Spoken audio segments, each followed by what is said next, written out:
नमस्कार. आकाशवाणी छत्रपती संभाजीनगर केंद्राच्या बातमीपत्रात मी हर्षवर्धन दीक्षित आपलं स्वागत करतो. ठळक बातम्या. माजी पंतप्रधान पद्मविभूषण डॉक्टर मनमोहन सिंग यांचं निधन, 7 दिवसांचा राष्ट्रीय दुखवटा जाहीर. पंतप्रधान राष्ट्रीय बाल पुरस्कार राष्ट्रपतींच्या हस्ते प्रदान, महाराष्ट्रातल्या 2 मुलींचा गौरव. सुपोषित ग्रामपंचायत योजनेचा पंतप्रधान नरेंद्र मोदी यांच्या हस्ते प्रारंभ. जलसंधारणाचं महत्त्व सामान्यांपर्यंत पोहोचवण्यासाठी पुढच्या महिन्यात पाणलोट यात्रा काढण्यात येणार. बीड जिल्ह्यात येत्या 30 आणि 31 डिसेंबरला रेल्वेची जलदगती चाचणी आणि बॉर्डर गावस्कर मालिकेच्या 4थ्या कसोटीत पहिल्या डावावर यजमान संघाची पकड मजबूत. आता सविस्तर बातम्या. माजी पंतप्रधान पद्मविभूषण डॉक्टर मनमोहन सिंग यांचं काल दिल्लीत निधन झालं. ते 92 वर्षांचे होते. काल रात्री प्रकृती अचानक बिघडल्यानंतर त्यांना अखिल भारतीय आयुर्विज्ञान संस्था एम्समध्ये दाखल करण्यात आलं. मात्र रात्री 9:50 त्यांचं निधन झाल्याचं रुग्णालयाकडून सांगण्यात आलं. 26 सप्टेंबर 1932 रोजी अखंड भारतातल्या पंजाब प्रांतात जन्मलेले मनमोहन सिंग यांनी 2004 ते 2014 अशी 10 वर्ष देशाचे 13वे पंतप्रधान म्हणून जबाबदारी सांभाळली. डॉक्टर सिंग यांच्या कारकिर्दीचा आढावा घेणारा हा संक्षिप्त वृत्तांत. अर्थशास्त्राचे प्राध्यापक म्हणून आपल्या कारकिर्दीला प्रारंभ करणारे डॉक्टर सिंग यांची 1972 साली अर्थ मंत्रालयात आर्थिक सल्लागार म्हणून नियुक्ती झाली. अर्थ खात्याचे सचिव, रिझर्व्ह बँकेचे गव्हर्नर, नियोजन आयोगाचे उपाध्यक्ष आणि पंतप्रधानांचे मुख्य आर्थिक सल्लागार, राज्यसभेतले विरोधी पक्षनेते अशी विविध पदं समर्थपणे सांभाळलेले डॉक्टर सिंग यांनी तत्कालीन पंतप्रधान नरसिंह राव यांच्या सरकारमध्ये अर्थमंत्री म्हणून सूत्र स्वीकारली. या काळात त्यांनी आर्थिक सुधारणांसाठी उल्लेखनीय काम केलं. 2004 साली संयुक्त पुरोगामी आघाडीनं डॉक्टर सिंग यांची पंतप्रधानपदी निवड केली. ही जबाबदारी त्यांनी सलग 10 वर्ष समर्थपणे सांभाळली. याच वर्षी एप्रिल महिन्यात त्यांच्या राज्यसभा सदस्यत्वाचा कार्यकाळ पूर्ण झाला होता. देशाच्या अर्थव्यवस्थेत दिलेल्या योगदानासाठी 1987 साली त्यांना पद्मविभूषण हा सन्मान प्रदान करण्यात आला होता. डॉक्टर मनमोहन सिंग यांच्या निधनाबद्दल देशभरातून दुःख व्यक्त होत आहे. राष्ट्रपती द्रौपदी मुर्मू, उपराष्ट्रपती जगदीप धनखड, पंतप्रधान नरेंद्र मोदी, लोकसभेतले विरोधी पक्षनेते राहुल गांधी, काँग्रेसचे अध्यक्ष मल्लिकार्जुन खरगे, महाराष्ट्राचे राज्यपाल CP राधाकृष्णन, मुख्यमंत्री देवेंद्र फडणवीस यांच्यासह अनेकांनी शोक व्यक्त केला आहे. केंद्र सरकारनं 7 दिवसांचा राष्ट्रीय दुखवटा जाहीर केला असून आजचे सर्व शासकीय कार्यक्रम रद्द करण्यात आले आहेत. डॉक्टर सिंग यांच्या पार्थिव देहावर पूर्ण शासकीय इतमामात अंत्यसंस्कार केले जाणार आहेत.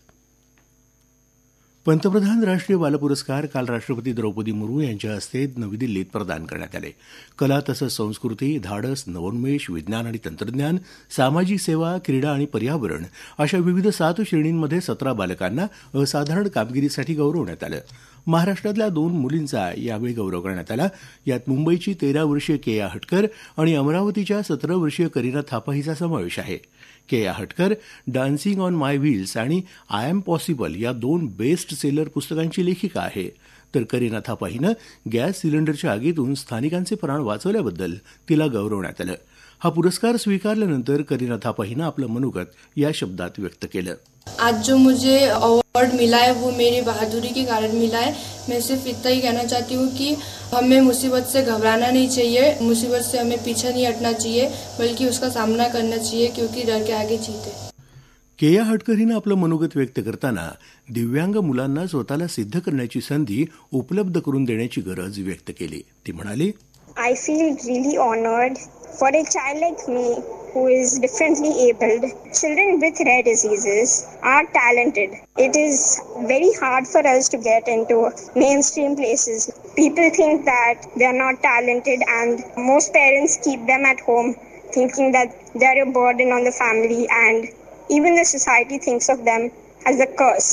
So I think that mindset should be changed and opportunities must be given. I think that by getting this award, our government is actually telling that we do not exclude people, but we do include them. दरम्यान देशासाठी केलेलं प्रत्येक कार्य वीरता असल्याचं पंतप्रधान नरेंद्र मोदी यांनी म्हटलं आहे. काल वीर बाल दिनी दिल्लीत झालेल्या विशेष कार्यक्रमात पंतप्रधान बोलत होते.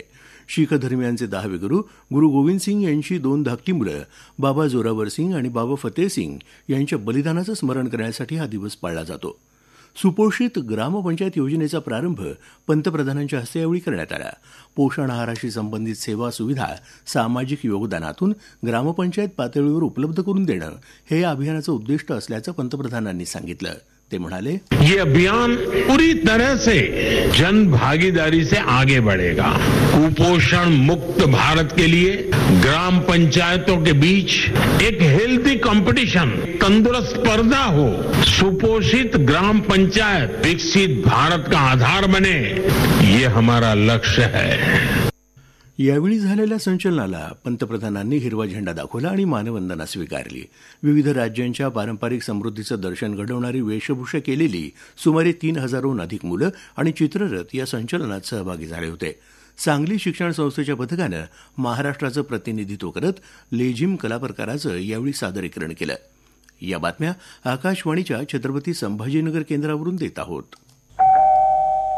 महालक्ष्मी दिनदर्शिका जिथे जिथे साक्षात लक्ष्मी वसे तिथे. नव्या वर्षाचे स्वागत DN शिर्के यांच्या महालक्ष्मी दिनदर्शिकेने करा.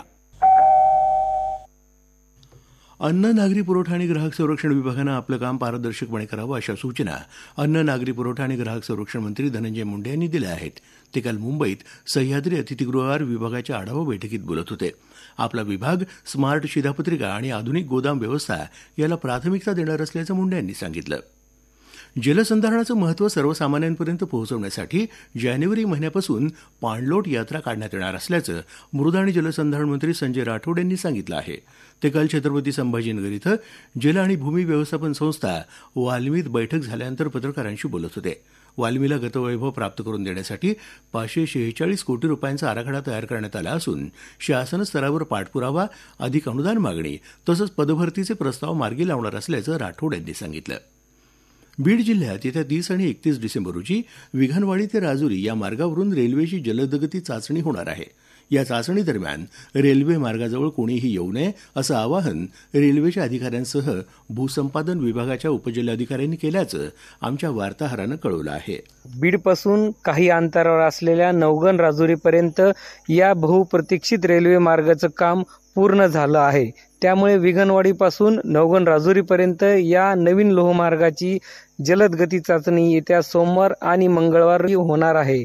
सकाळी 10 ते सायंकाळी 6 या वेळेपर्यंत नियोजित असलेल्या या चाचणी दरम्यान नागरिकांनी या रेल्वे मार्गापासून दूर राहावं, तसंच पाळीव प्राणी रुळावर येणार नाहीत याची काळजी घ्यावी असं आवाहन प्रशासनानं केले आहे. रवी उबाळे, आकाशवाणी बातम्यांसाठी बीड. जालना जिल्ह्यातल्या परतूर इथं एका कारखान्यात स्फोट होऊन 2 कामगार ठार तर 2 कामगार जखमी झाले. काल सायंकाळी बागेश्वरी सहकारी साखर कारखान्यात ही दुर्घटना घडली. सल्फर टाकीचा स्फोट होऊन या कामगारांचा होरपळून मृत्यू झाल्याची माहिती परतूर पोलीस ठाण्याचे निरीक्षक मच्छिंद्र सुरोसे यांनी दिली आहे. कळंबीतल्या श्री साईराम तसंच ज्ञानराधा मल्टीस्टेट पतसंस्थेच्या शाखेत ज्या ठेवीदारांना मुदत संपूनही ठेवीच्या रकमा परत मिळालेल्या नाहीत अशा ठेवीदारांनी आर्थिक गुन्हे शाखेशी संपर्क साधावा असं आवाहन पोलीस निरीक्षक गणेश कानगुडे यांनी केलं आहे. बचत खात्यावरील रक्कम परत न मिळालेल्या खातेधारकांनीही संपर्क साधण्याचं आवाहन कानगुडे यांनी केलं आहे. क्रिकेट. भारत आणि ऑस्ट्रेलिया संघात सुरू असलेल्या बॉर्डर गावस्कर कसोटी क्रिकेट मालिकेतल्या 4थ्या सामन्याच्या पहिल्या डावावर यजमान संघानं पकड मजबूत केली आहे. मेलबर्न इथं होत असलेल्या या सामन्यात ऑस्ट्रेलिया संघानं कालच्या 6 बाद 311 धावसंख्येवरून आज दुसऱ्या दिवसाचा खेळ पुढे सुरू केला. अखेरचं वृत्त हाती आलं तेव्हा ऑस्ट्रेलियाच्या 7 बाद 440 धावा झाल्या होत्या. या मालिकेत दोन्ही संघ 1-1 सामना जिंकून बरोबरीत आहेत. अखिल भारतीय साने गुरुजी कथामाला हेलसतर्फे दरवर्षी साने गुरुजी जयंतीनिमित्त घेण्यात येणाऱ्या कथाकथन स्पर्धेत नांदेडच्या महात्मा फुले हायस्कूलची विद्यार्थिनी संचिता हिनं विभागीय स्तरावर पहिला क्रमांक पटकावला आहे. परभणी इथं झालेल्या विभागीय स्पर्धेत संचितानं उत्कृष्ट कामगिरी करत प्रथम क्रमांक पटकावला. या यशाबद्दल शाळेच्या मुख्याध्यापक सुरेखा कदम आणि इतर शिक्षकांनी संचिताचं कौतुक केलं आहे. राज्यात ई पीक पाहणी प्रकल्प राबवण्यात येत आहे. परभणी जिल्ह्यात उद्या शनिवारी आणि रविवारी या 2 दिवशी ई पीक पाहणीची विशेष मोहीम राबवण्याचे आदेश जिल्हाधिकारी रघुनाथ गावडे यांनी दिले आहेत. बीड जिल्ह्यातील मानसिक आजारी आणि बौद्धिक दिव्यांग व्यक्तींकरता जिल्हा विधी सेवा प्राधिकरणाच्या वतीनं मनोन्याय समिती स्थापन करण्यात आली आहे. या समितीमुळे मानसिक आजारी आणि बौद्धिक दिव्यांग व्यक्तींना न्याय मिळवणं सोपं जाईल असा विश्वास जिल्हा विधी सेवा प्राधिकरणाचे सचिव जी सोनी यांनी व्यक्त केला आहे. शेवटी पुन्हा काही ठळक बातम्या. माजी पंतप्रधान पद्मविभूषण डॉक्टर मनमोहन सिंग यांचं निधन. 7 दिवसांचा राष्ट्रीय दुखवटा जाहीर. सुपोषित ग्रामपंचायत योजनेचा पंतप्रधानांच्या हस्ते प्रारंभ आणि बॉर्डर गावस्कर मालिकेच्या 4थ्या कसोटीत पहिल्या डावावर यजमान संघाची पकड. याबरोबरच हे बातमीपत्र संपलं.